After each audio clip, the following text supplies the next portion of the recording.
school dressed horribly. If I had a daughter, she would never walk out of the house the way some of these girls walk out with the tight things and little spaghetti straps. I mean, I don't know how the guys get through school. You know, it's some time for guys too. But I also work in the school system, kindergarten, so it's a little less casual. But I can go to school like this, and I do. And I think at all levels, the teachers dress like this. And so, you know, where's the role model and where's the respect? And I love that my son is getting health and sex education at school. It's wonderful. It makes it a little easier for me. And he's very open about everything, which is another nice thing I think about this generation. He talks to me about anything and everything, things I would never have said to my mother, let alone my father. He talks to me about everything. But he's told me, his health teacher told him that when he goes to Hall next year in the fall, somewhere in their health class, he's going to learn how to put a condom on a banana. I think it's great. I mean, that's where they're living. It's not a used one, I guess. I hope not until he's, you know, well out of college. And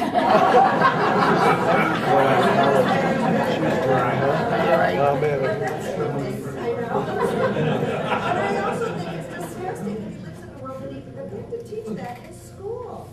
And I think the morality stinks. He went to a PG-13 movie last night with another kid, and both fathers went, my husband went.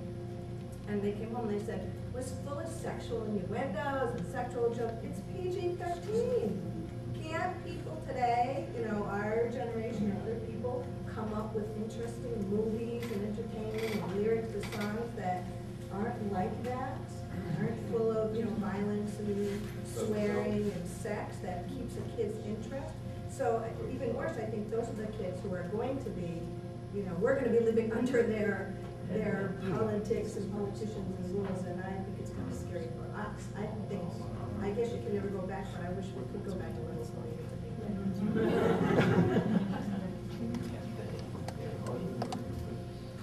think. Hi, I'm Amy Kotkin, and before we leave the subject of technology, if we do, I want us all to remember that the reason we're in this room today is because of very powerful technology and an extraordinary website that Eric Schulman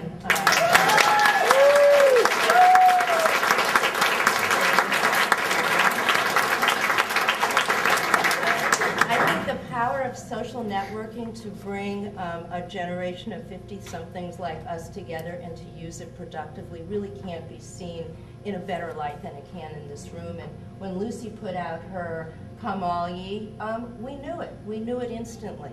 And I think it's just an incredible testimony to how you can use technology to reunite and, you know, for social power. I just want to touch on Chris's point about political change. I think it would be remiss of us to be in this room at this moment and not acknowledge where we are in American history. The 2 weeks before we graduated, Robert Kennedy was killed. 2 months before that, Martin Luther King.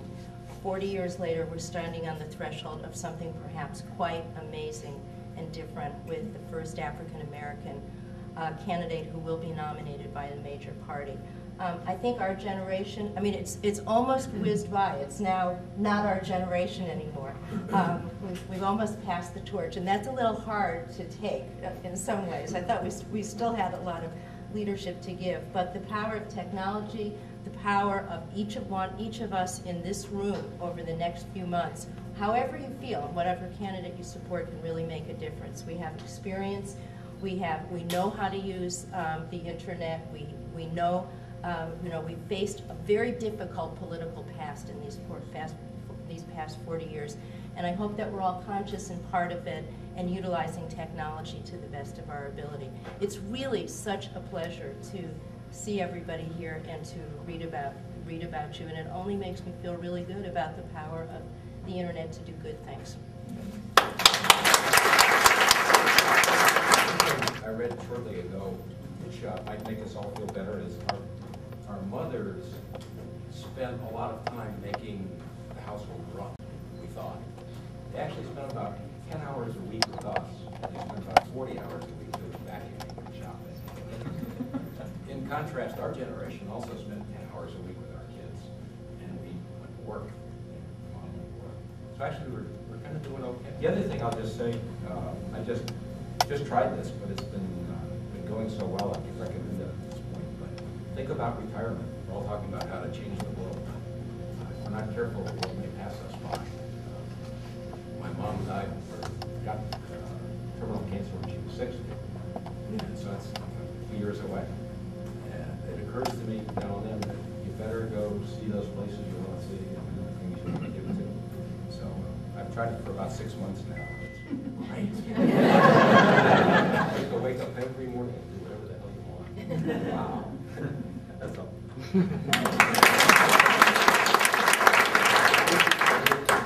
Hi, I'm Linda Katz. I used to be shy. My family thinks I'm way over conversation. But my major thing nowadays, now that my kids are grown and they're in their early 20s and they're becoming self-sufficient, is my parents.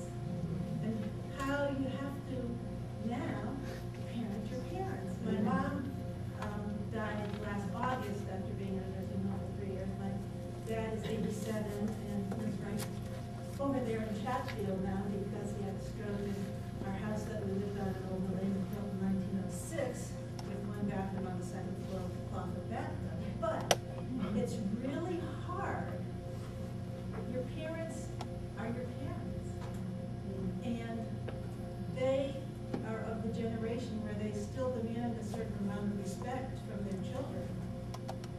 And it's really hard to tell them, you have to get up now, or you have to do this, and you have to do that. And I think it's a really tough place to be in at this point in time. And I figure some of you others are probably there too.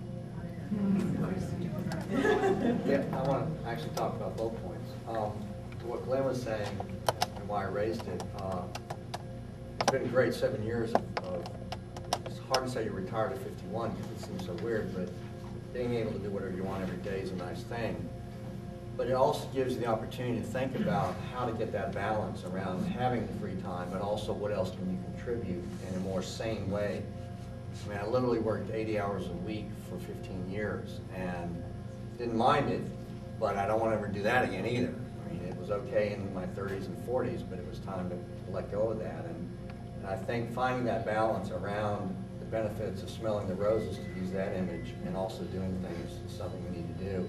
Both my parents are now dead, and my mom died 20 years ago, and my father died a couple years ago. But I've seen a lot of my friends who still have parents dealing and struggling so much more with their parents than with their children around the aging process, and particularly if dementia is an issue or serious disability. And so there's no question that while it wasn't one of the main topics we started with, it's a huge topic for all of us in some way to come to terms with that. Jane Ann